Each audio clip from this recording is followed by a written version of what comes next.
आदि ऋषि कहते हैं कि पहली बार कथा किसने किससे कही। पहली बार ठाकुर जी ने ब्रह्मा जी से कही हंसा अवतार में। ब्रह्मा जी ने अपने पुत्र नारद जी से कही। नारद जी ने वेदव्यास जी से कही। वेदव्यास जी ने अपने पुत्र शुकदेव जी से कही और शुकदेव जी ने मुझे अपना शिष्य समझकर मुझे कही। शौनकादि ऋषि कहते हैं महाराज ठाकुर जी ने ब्रह्मा जी से कही, ब्रह्मा जी ने नारद जी से कही। ये बातें समझ में आती हैं, ये ऊपर ही ऊपर कहानी हो रही है।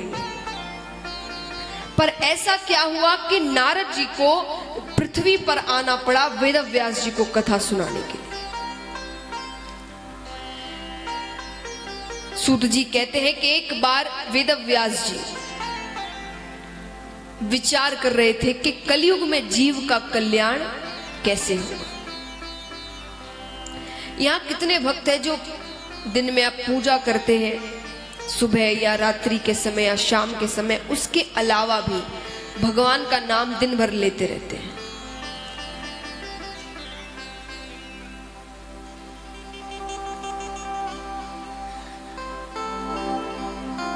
कल्याण कैसे हो?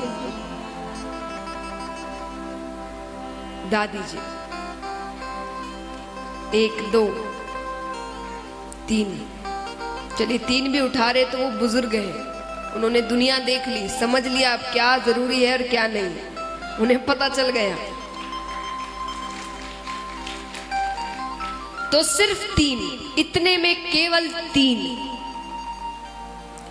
तो वेदव्यास जी ये बात जानते थे कि ऐसा ही समय आएगा, तो ऐसे में कल्याण कैसे हो।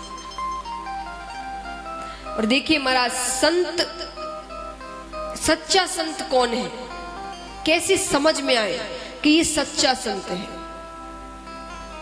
संत की परिभाषा बहुत बड़ी है, इतनी आसान नहीं।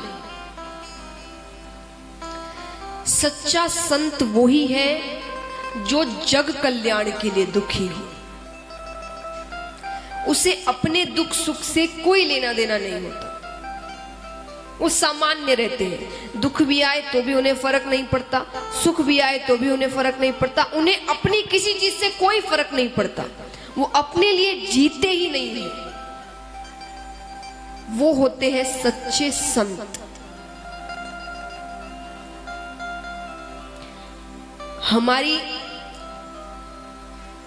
आस्था किसी में बढ़ सकती है, प्रेम किसी से हो सकता है, विश्वास हो सकता है, पर संत बड़ी मुश्किल से मिलते हैं। तो वेदव्यास जी जग कल्याण के बारे में सोचते सोचते वे जोर जोर से रोने लगे। अब कोई संत रोता है तो भगवान जल्दी सुनते, तो भगवान ने नारद जी को भेजा कि आप जाकर देखिए वेदव्यास जी क्यों रो रहे हैं। नारद जी नीचे आते, आकर उन्होंने पूछा। वेदव्यास जी ने कहा मैंने वेदों की रचना की है, उपनिषदों की रचना की है, पर इनके बाद भी मुझे शांति नहीं मिल रही। ऐसा लग रहा है कि कुछ बाकी है, कुछ छूट रहा है, कुछ लिखना बाकी है। नारद जी ने कहा इसीलिए क्योंकि आपने ठाकुर जी की लीलाएं नहीं लिखी। आपने जितने भी वेद उपनिषद लिखे, आपने ज्ञान को महत्व दिया है। क्या करने से क्या होगा, क्या नहीं करने से क्या होगा, ऐसे कर्म करोगे तो क्या फल मिलेगा, ऐसे पाप करोगे तो क्या दंड मिलेगा। कलयुग में ज्ञान सुनने वाला, आप जवाब दीजिए, कलयुग में ज्ञान सुनने वाले बहुत है, ज्ञान सुनाने वाले बहुत है।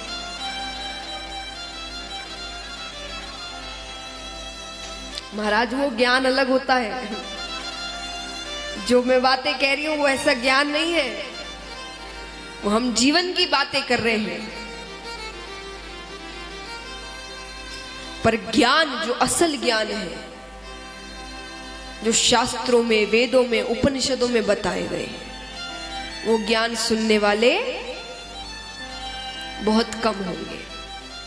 जैसा कल मैंने कहा, सब अपने आप में ज्ञानी होंगे,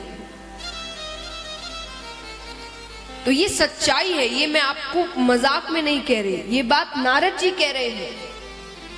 नारद जी ने कहा कि कलयुग में ज्ञान सुनने वाले बहुत कम होंगे,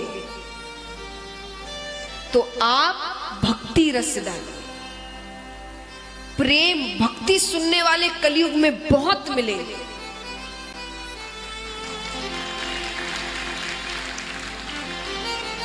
महाराज 7 दिन की कथा में सबसे ज्यादा भीड़, सबसे ज्यादा भक्तों की संख्या किस दिन होती है बताइए? कृष्ण जन्म। क्यों? प्रेम है, उत्सव है, भक्ति है। तो कलयुग में प्रेम भक्ति सुनने वाले मिलेंगे। तो आप ठाकुर जी की लीलाएं लिखिए, उन्होंने क्या क्या किया, उन्होंने कैसी लीलाएं करी, वो सब लिखिए। उन लीलाओं में प्रेम है। उन लीलाओं से हमें किसी से प्रेम कब होता है? जब हम उसके स्वभाव को जानते हैं, कि नहीं? किसी के स्वभाव के बारे में जब पता चलता है कि वो स्वभाव से कितना अच्छा है, तो उससे प्रेम होता है। तो भगवान से प्रेम कैसे हो जब कोई भगवान के बारे में जानता ही नहीं, वो कैसे हैं, वो क्या करते हैं? तो आप उनकी लीलाएं लिखिए, उनके स्वभाव के बारे में लिखिए, तो आपको शांति मिलेगी। वेदव्यास जी कहते ठीक है, अब वो लिखना आरंभ कर रहे हैं। तो सबसे पहले वो महाभारत का प्रसंग लिखते हैं। महाभारत का प्रसंग 7वें दिन विस्तार में आता है, तो आज मैं आपको संक्षेप में बताती हूं। वे लिखते हैं पूरा प्रसंग।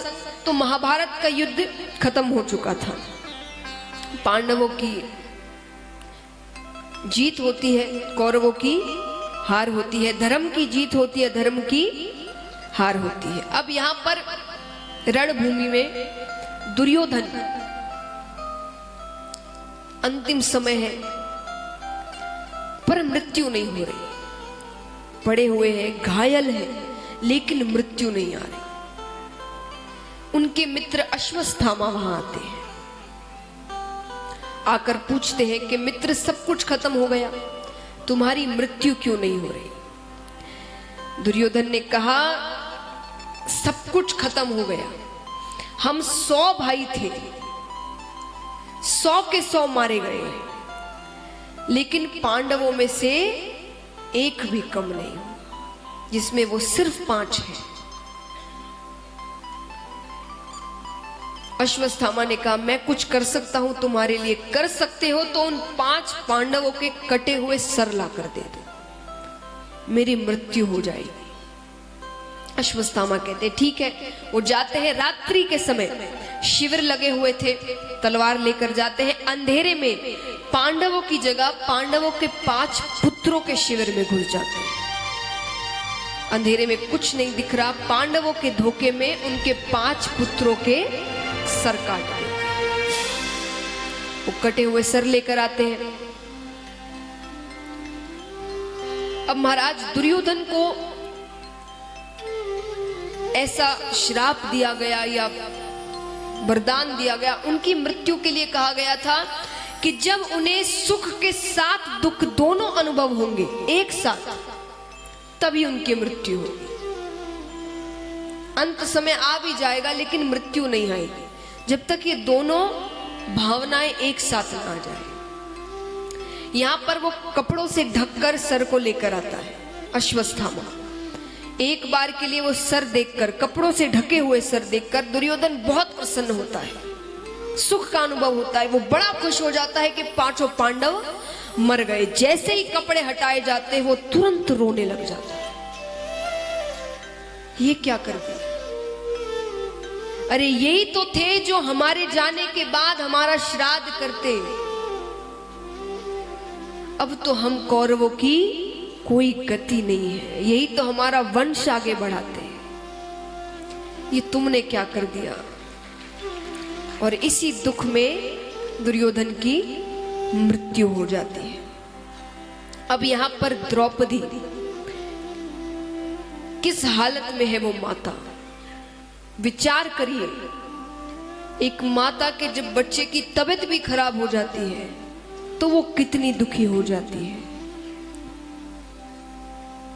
पर एक साथ 5 पुत्र मारे गए।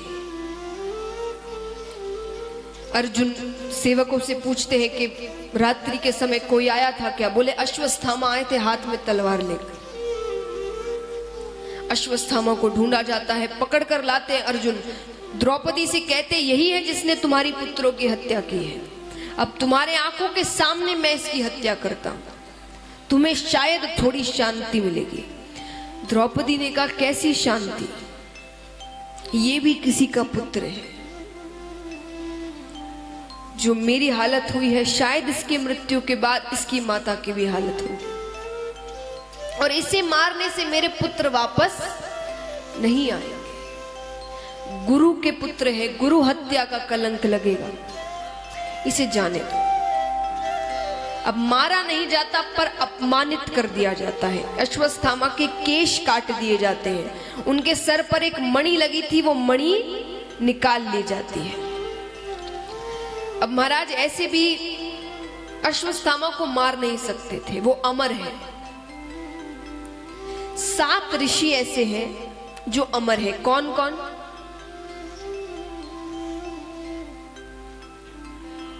एक श्लोक बताती हूं मैं आपको, बड़ी आसानी से आपको याद हो जाएगा। अश्वत्थामा बलिर्व्यासो हनुमान च विभीषण कृपा परशुरामश्च सप्तऋषि चिरंजीवी। तो कौन कौन हुए? अश्वत्थामा बलिर्व्यासो, राजा बलि वेदव्यास जी महाराज। तो अश्वत्थामा बलिर्व्यासो हनुमान च विभीषण, हनुमान जी और विभीषण, कृपा परशुरामश्च, कृपाचार्य जी और परशुराम जी महाराज, सप्तऋषि चिरंजीव। ये 7 ऋषि है जो अमर है, अभी भी कहीं ना कहीं घूम रहे हैं। तो महाराज इसलिए अश्वत्थामा को मारा नहीं जा सकता था, लेकिन मारते तो शायद अच्छा ही होता। क्यों? क्योंकि मृत्यु का घाव उतना बड़ा नहीं होता जितना बड़ा अपमान का घाव होता है। किसी को मार दो पर उसे अपमानित मत करो, अपमान का घाव बहुत बड़ा होता है। अश्वत्थामा बहुत क्रोधित है, ताक में है कि कैसे ना कैसे बदला लिया जाए। अब यहां पर ठाकुर जी सब पांडवों को राज सिंहासन देकर जाने लग रहे हैं, क्योंकि महाराज कहते हैं ना कि सुख में भगवान साथ रहे ना रहे, दुख में जरूर रहते हैं। दुख में वे साथ थे सबके, सुख के दिन आए तो जा रहे हैं। यहां जाने लगते हैं तो अभिमन्यु की स्त्री उत्तरा, उसके गर्भ में, क्योंकि सारे पुत्र तो मारे गए, अभिमन्यु भी मारे जाते हैं, पांडवों के 5 पुत्र मारे गए, तो उत्तरा के गर्भ में आखिरी अंश पल रहा था, वो गर्भवती थी। अश्वत्थामा ने गर्भ पर ही ब्रह्मास्त्र चला दिया कि आखिरी अंश भी ना बचे। अब उत्तरा महाराज के पास नहीं गई, पांडवों के पास नहीं गई, द्रौपदी के पास नहीं गई, किन के पास गई? भगवान के पास। क्यों? विश्वास लेकर कि जिसने मेरी सास की रक्षा की वो मेरी रक्षा जरूर करेगा। महाराज हम अधिकतर ये सोचते हैं कि भाई हमने कहा ऐसे पुण्य किए कि भगवान हमारी रक्षा करेंगे। नहीं, अच्छी सोच रखनी है। हम जैसे भी हैं, पर जिसने नरसिंह जी की रक्षा करी वो हमारी रक्षा भी करेंगे, मीराबाई की रक्षा करी वो हमारी रक्षा भी करेंगे। जैसे भी हैं हम, पर वो हमारी रक्षा जरूर करेंगे। उत्तरा दौड़ी दौड़ी ठाकुर जी के पास जाती है, रोकर पुकारती है, और जैसे मैंने कहा भगवान की कमजोरी है, वो भक्त को रोते हुए नहीं देख सकते। उत्तरा को रोते हुए देखते हैं तो ठाकुर जी पहली बार उन्होंने 24 अवतार लिए, 24 अवतारों में वो किसी के गर्भ के अंदर नहीं गए।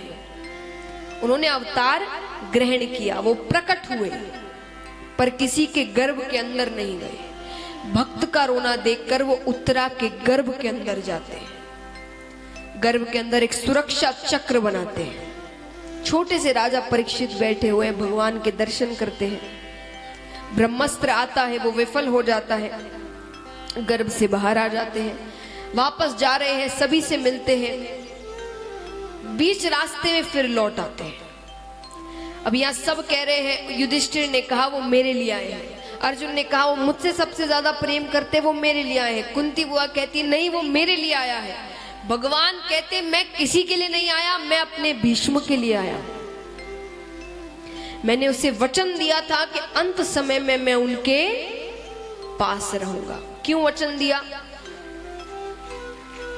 महाभारत के युद्ध के समय कुछ दिन जब बीत जाते हैं, तब दुर्योधन क्रोध में आकर भीष्म पितामह से कहते हैं कि आप सिर्फ कहने को हमारी तरफ से युद्ध कर रहे हैं, बाकी मन से आप पांडवों की तरफ हो, क्योंकि इतने दिन हो गए, इतने कौरव मारे गए, लेकिन पांडवों में से एक भी कम नहीं हुआ। भीष्म पितामह को क्रोध आ जाता है, वो क्रोध में आकर कहते हैं कि मैं प्रतिज्ञा लेता हूं कि कल मेरे हाथों एक पांडव मारा जाए। और अगर भीष्म पितामह ने प्रतिज्ञा ले ली है तो वो उसे पूरा कर कर ही रखते हैं। ठाकुर जी को पता चलता है, ठाकुर जी डर जाते हैं, ये तो गलत हो गया, उन्हें तो कोई नहीं रोक सकता प्रतिज्ञा पूरी करने से। क्या किया जाए? रात्रि के समय दो अलग अलग शिविर थे, कौरवों का शिविर अलग था, पांडवों का शिविर अलग था।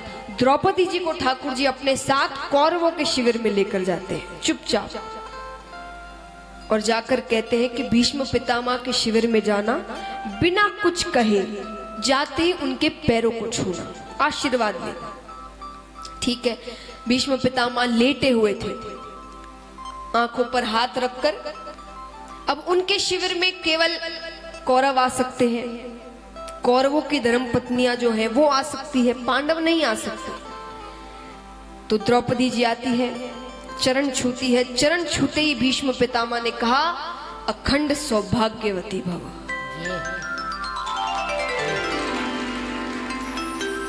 लेकिन क्योंकि वो कोई साधारण पुरुष नहीं है, उन्हें आभास हो जाता है कि कुछ गलत हुआ, वो तुरंत हाथ हटाते हैं, देखते हैं तो सामने द्रौपदी जी बैठी है, समझ जाते हैं ये कृष्ण ने ही किया है। शिविर से बाहर निकलते हैं तो ठाकुर जी हाथ बांधे हुए खड़े हैं, मुस्कुराते हुए। ठाकुर जी कहते हैं अब बताइए, आशीर्वाद बड़ा या प्रतिज्ञा बड़ी? भीष्म पितामह ने कहा प्रतिज्ञा तब बड़ी जब मैं जीवित रहूंगा। अब मेरा एक और काम कर दो, कल अर्जुन से कहना शिखंडी को सामने रखकर मुझ पर बाण चला। पर कृष्ण एक वचन दो, मेरे अंत समय में तुम मेरे पास रहोगे। ठाकुर जी कहते हैं मैं वचन देता हूं आपके अंत समय मैं आपके पास रहूंगा। हमें भी यही मांगना है, जब भी अंत समय आए, ऐसा नहीं अभी मांगेंगे तो अभी आ जाएगा। कई चेहरे डरे डरे लग रहे हैं, ऐसा नहीं है। जो इच्छाएं हम मांगते हैं ना, अब कई जन भविष्य के बारे में मांगते हैं, भाई हमें ऐसा वर मिले, या ऐसा बच्चा हो, या ऐसा पोता हो, या ऐसी पोती हो, ऐसा जीवन हो, सब भविष्य का ही तो मांगते हैं। तो ये भी एक चीज मांगनी है जो सबसे ज्यादा जरूरी है, जो भीष्म पितामह ने मांगा। अंत समय में यम के दर्शन ना हो, भगवान के दर्शन हो। यहां पर ठाकुर जी वापस जाते हैं, सबसे मिल रहे हैं क्योंकि अब वापस नहीं आना है। सबसे पूछते हैं किसे क्या चाहिए, सब कुछ ना कुछ मांगते हैं। अर्जुन साथ जाते हैं उनके, कुंती बुआ के पास आते हैं। कुंती बुआ ने कहा एक चीज मांगती हूं, मुझे दोगे? ठाकुर जी ने कहा जो मांगोगी मैं वो दूंगा। तो उन्होंने कहा कि मुझे हर पल, हर क्षण, हर वक्त केवल दुख ही दुख चाहिए, संकट ही संकट आए, विपदा पर विपदा आए। ठाकुर जी ने कहा ये क्या मांग रही हो? अरे इतनी मुश्किल से तो दुख के दिन गए हैं, सुख के दिन आए हैं, फिर से दुख मांग रही हो। कुंती बुआ ने कहा कि सुख के माथे सिल पड़े, हरि हृदय से पीर, और बलिहारी बा दुख के जो पल पल नाम जपाए। ऐसा सुख कोई काम का नहीं जिसमें तुम साथ नहीं रहते, और अगर तुम दुख में ही साथ रहते हो तो मुझे जीवन भर केवल दुख चाहिए, तुम साथ तो रहोगे। सुख के दिन आए तुम जा रहे हो। तो महाराज ये सच्ची भक्ति है। भक्ति मतलब ये नहीं, विश्वास मतलब ये नहीं कि अगर हमारे काम उन्होंने ठीक ठाक किए तो ही हमें विश्वास है। जहां काम एक काम भी नहीं हुआ उधर भगवान बदलो दूसरी पूजा करो, यहां तो काम नहीं हो रहे। ये सच्ची भक्ति नहीं है, इस स्वार्थ की भक्ति होगी कि हमारे काम होंगे तभी तक हम आपको पूजेंगे, काम नहीं होंगे तो महाराज ठाकुर जी अब यहां सबसे मिलकर चले जाते हैं। अब यहाँ राजा परीक्षित जन्म लेते हैं, बड़े होते हैं, उन्हें राज सिंहासन दिया जाता है। पांडव पर्वतों की ओर चले जाते हैं, सब कहीं ना कहीं चले जाते हैं राजा परीक्षित को राज्य संभाल कर। राजा परीक्षित कई वर्षों तक बड़ी ही सूझबूझ से वो प्रजा का पालन करते। अब एक दिन खजाने की सफाई हो रही थी तो उसमें से एक मुकुट निकलता है, बहुत कीमती, हीरे सोना चांदी जेवरात सबसे जड़ा हुआ। ये जरासंध का मुकुट था। जरासंध एक बहुत पापी राजा था। आप इनके बारे में छठे दिन सुनेंगे। जरासंध कंस के ससुर थे और बहुत पापी राजा थे वे। राजाओं को मार कर लूट कर उन्होंने इस मुकुट को बनाया था। जैसे मैंने कल कहा, भला का संग हो तो सब भला ही भला होता है। संगत अच्छी होनी चाहिए, साथ अच्छा होगा तो विचार अच्छे आएंगे। वो मुकुट राजा को पहनाया जाता है, पहनाते ही हिंसक भावनाएं आने लगती है। इतने वर्षों में पहली बार राजा ने कहा कि शिकार खेलने चलते हैं। शिकार यानी क्या? आप पशुओं की हत्या करेंगे। राजा ने कहा शिकार खेलने चलते हैं। जाते हैं। अब बीच रास्ते में उन्होंने देखा कि एक शूद्र एक बैल को, एक पैर का ही बैल है, उसके एक ही पैर है, 3 पैर नहीं है, एक पैर के बैल को लकड़ी से मार रहा है, बहुत बहुत जोर से, क्रूरता से। नीचे गौ माता पड़ी हुई है अधमरी हालत में, उसे वो हर थोड़ी देर में पैर की ठोकर मारे। राजा देखते हैं। राजा ने कहा मेरे राज्य में ऐसी क्रूरता का कार्य। तलवार निकलकर तुरंत उसके पास आते हैं। तुम कौन हो? उसने कहा मैं कलयुग हूँ। कौन हूँ मैं? कलयुग हूँ। ये बैल कौन है? ये बैल धर्म है, एक पैर का। कलयुग में केवल दान से धर्म किया जाए। तब सोच, ये सब महाराज हम कर नहीं पाएंगे। तरीके बहुत हैं, कलयुग में भी ऐसा नहीं है तरीके ही नहीं है। धर्म के लक्षण कई हैं पर हम वो कर नहीं सकते। तपस्या करना, वैराग्य लेना, मोह माया छोड़ना। सुपारी नहीं छूटती किसी से, तो मोह माया तो दूर की बात है। तो ये सारी चीजें हम कर नहीं सकते। दान हम कर सकते हैं। कलयुग के लोग दान कर सकते हैं, उनके पास धन काफी होगा, वो दान जरूर करेंगे। तो कलयुग में धर्म केवल दान से होगा। तो ये धर्म है। ये गौ माता कौन है? गौ माता पृथ्वी है। कलयुग में पृथ्वी की ऐसी ही हालत होगी।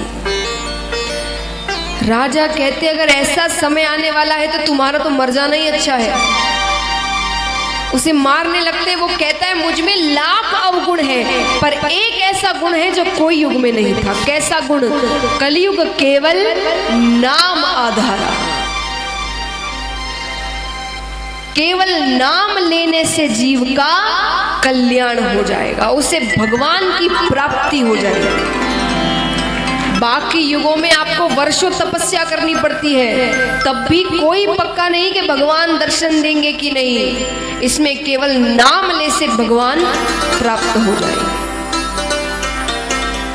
अरे वाह, ये तो बहुत अच्छा गुण है। पर राजा ने कहा तुम मेरे राज्य में नहीं रह सकते।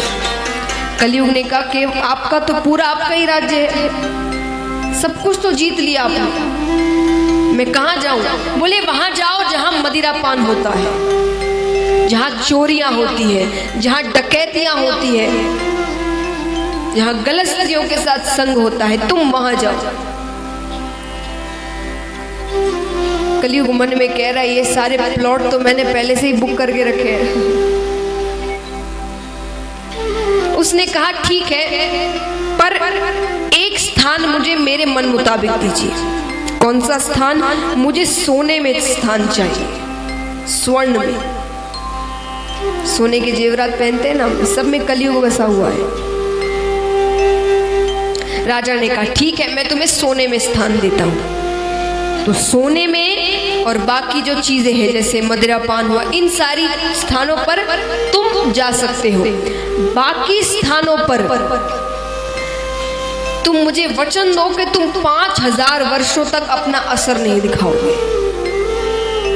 आना तो हर जगह है कलयुग, पर 5000 वर्षों तक तुम अपना असर नहीं दिखाओगे। महाराज हम कहते हैं कलयुग आ गया, कलयुग आ गया। कलयुग कहाँ आ गया? कलयुग की आयु कितनी है? हर युग की एक आयु होती है, इतने वर्षों तक ये युग चलेगा। कलयुग की आयु कितनी है? हाँ, 4,32,000। 4,32,000 ये कलयुग की आयु है। अभी कितने वर्ष हुए हैं? 5,115 वर्ष। अब 5,000 वर्ष तो राजा परीक्षित ने मांग लिए थे, तब तक तो कलयुग का कोई असर नहीं हुआ था। तो जो बालक जिसकी आयु 4,32,000 की है, वो अभी 115 वर्ष का हुआ है। अभी कहाँ कलयुग आया? तो बिंदु मात्र है केवल, तो ये हाल है। सोचिए जब वो यौवन अवस्था को प्राप्त हो जाएगा तब क्या होगा? चले जाएंगे और जन्म होते हैं। इस जन्म के बाद ऐसा नहीं है कि भगवान का धाम मिल जाएगा, कई जन्म होंगे। तो महाराज ऐसा नहीं है, अच्छे लोग भी जन्म लेंगे। हमारा जन्म हो भी तो फिर तब हो जब भगवान जन्म लेंगे।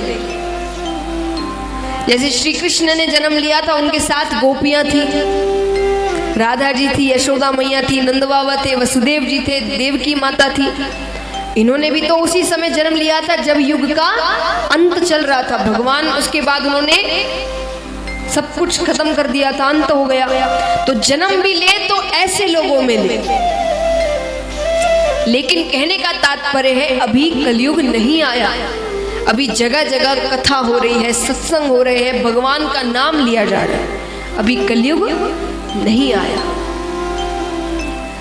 तो महाराज अब यहां पर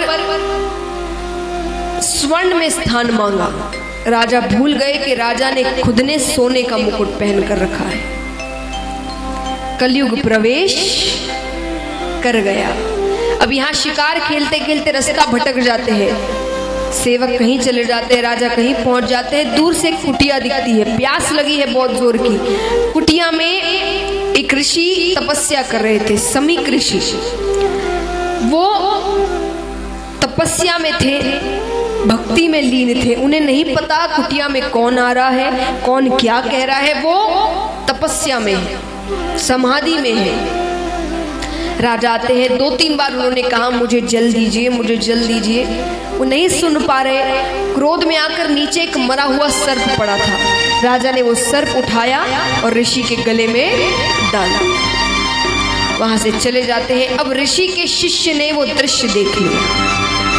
जाकर वो समीक ऋषि के पुत्र से कहता है कि दिखने में तो कोई राजा जैसा ही लग रहा था, उसने तुम्हारे पिताजी के साथ ऐसा ऐसा किया। बेटे ने बिना सोचे बिना जाने कि वो कौन थे, क्या थे, क्यों हुआ, वहां खड़े खड़े कह दिया जिसने भी ये कार्य किया है अगले 7 दिनों में तक्षक नाग के डसने पर उसकी मृत्यु हो जाए। समीक ऋषि जब तपस्या से उठते हैं, उन्हें ये बात पता चलती है, नेत्र बंद कर कर देखते हैं कि वो कौन था। बड़ा दुख होता है उन्हें। दुख क्यों? अब दूसरे से को क्रोध आ जाए कि मेरे साथ इतना गलत किया, अच्छा हुआ इसे श्राप मिला, वो दुखी हो जाते हैं। क्यों? क्योंकि वो जानते हैं राजा परीक्षित ऐसे नहीं है, कुछ हुआ है, कुछ गलत हुआ है, वरना वो ऐसे नहीं है। लेकिन अब 7 दिनों में मुक्ति मिलनी है उन्हें, 7 दिनों में मृत्यु तो आनी है, पर ऐसा क्या करे कि कल्याण भी हो जाए। राजा को सबसे पहले तो बताया जाता है, उन्हें पता ही नहीं है उन्हें श्राप मिला है। राजा सब कुछ छोड़कर चले जाते हैं वन की ओर। वहां सभी एकत्रित हुए साधु संत विचार करने को कि क्या किया जाए। तभी सुखदेव जी का आना होता है। सुखदेव जी से प्रार्थना की जाती है कि आप इन्हें श्रीमद् भागवत सप्ताह पारायण सुनाइए, 7 दिनों में इनका कल्याण करिए।